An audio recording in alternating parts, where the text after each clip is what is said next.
Welcome to the annual school bus driver training. Asthma is a common lung condition in school-aged children. When students have an asthma flare-up, two main things happen. Muscles tighten around the airways, making them smaller, and the inside of the airways swell and make extra mucus. Signs of an asthma attack include coughing, wheezing, complaints of a tight chest or chest hurting, or shortness of breath. Common asthma triggers include smoke, dust, pets, mold, strong odors, exercise, colds, weather, pollen, and stress.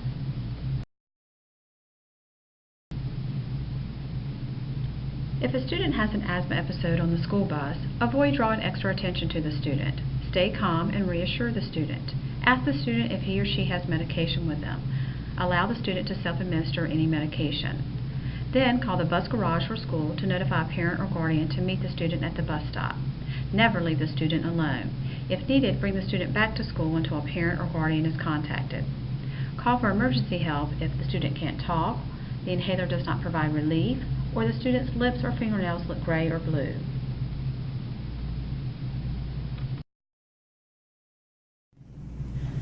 Severe allergic reactions. A severe allergic reaction can happen at any time. A severe life-threatening allergic reaction is called anaphylaxis. Most students are severely allergic to foods, insect stings and bites, environmental causes, or animals.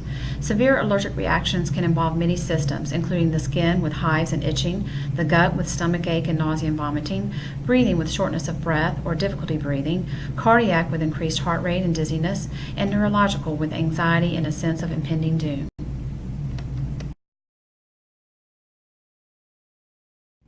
Emergency care for allergic reactions include recognizing the symptoms of an allergic reaction. Never leave the student alone. Symptoms usually begin within minutes of exposure but may be delayed. Some symptoms improve only to recur or progress a few hours later. This is a life-threatening emergency and 911 must be called. Ask the student if they have medication with them and allow them to self-medicate as able. Call the bus garage and/or school so that they can notify the parent or guardian. Encourage the student to stay calm. Reassure him or her that the medicine will help if given. Have them breathe slowly and deeply in through their nose and out through their mouth. Stay with the student until EMS arrives.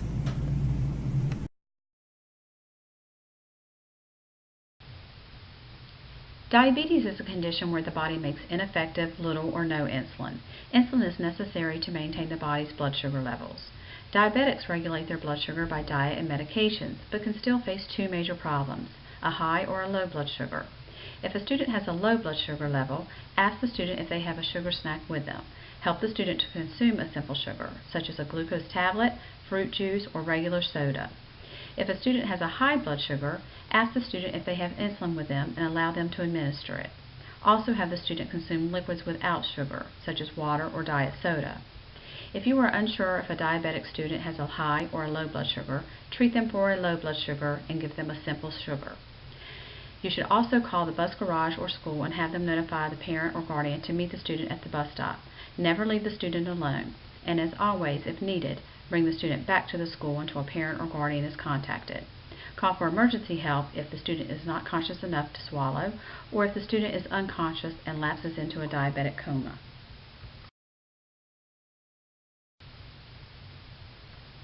Signs of a low blood sugar include shaking, fast heartbeat, sweating, anxiety, dizziness, hunger, impaired vision, weakness, fatigue, headache, or irritability. A low blood sugar should be treated with a simple sugar as soon as possible.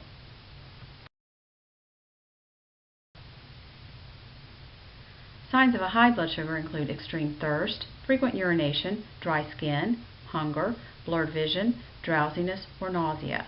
A high blood sugar should be treated with a liquid without sugar, such as water or diet soda, and insulin as soon as possible.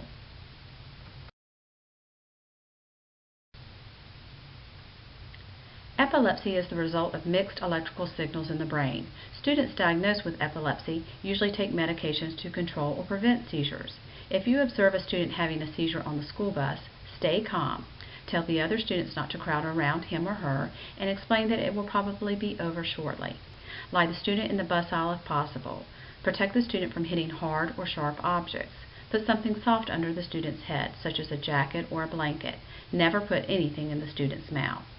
Allow the seizure to take its course and observe how long it lasts. After the seizure, turn the student on their side. Never leave them unattended. If the student loses bladder or bowel control, try to protect the student from embarrassment by covering them with a blanket or a jacket. All seizures on the bus require you to call 911 immediately.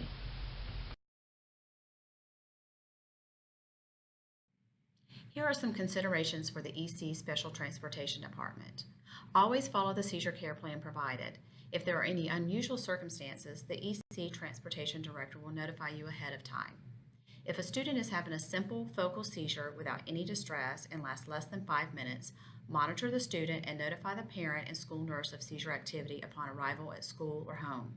Call 911 if the seizure lasts more than 5 minutes or any distress is noted at any time. If the student is in a wheelchair, do not remove them from the wheelchair unless absolutely necessary. Secure the wheelchair to prevent movement, and fasten the seatbelt loosely to prevent falling out of the wheelchair.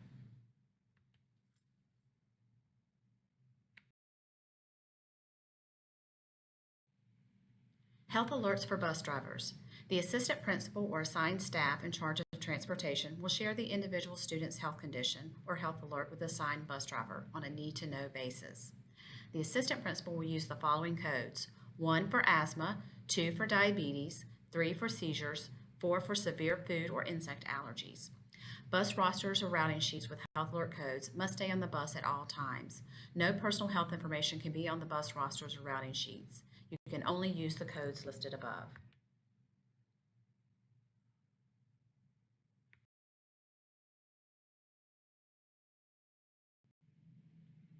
Here are some helpful reminders. Before addressing any emergencies or administering first aid, pull the bus over to the side of the road to a safe location.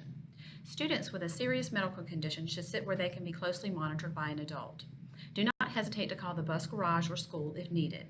Call 911 for all emergencies. Always keep the most current roster with coded health conditions on your bus. Remember to stay calm. If a student is bleeding, have the student hold pressure to the side if possible.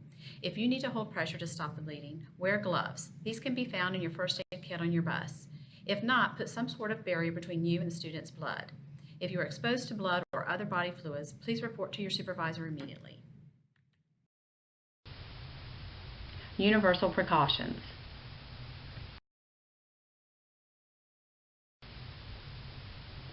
All blood and potentially infectious materials are treated as if they were infectious, regardless of the perceived status of the source individual. You should treat all blood and body fluids as if they are infected.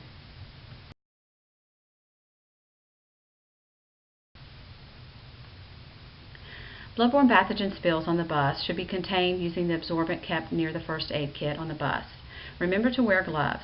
You may use hand sanitizer to clean your hands afterwards, but you should wash your hands with soap and running water as soon as possible. Move the students away from the spill. Notify the bus garage of the incident. Call 911 if necessary. Contact the bus garage or school to notify any parent if necessary to make any other arrangements.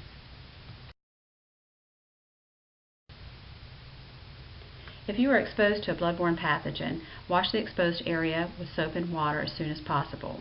Immediately flush any exposed mucous membrane such as your eyes, nose, or mouth with water as soon as possible.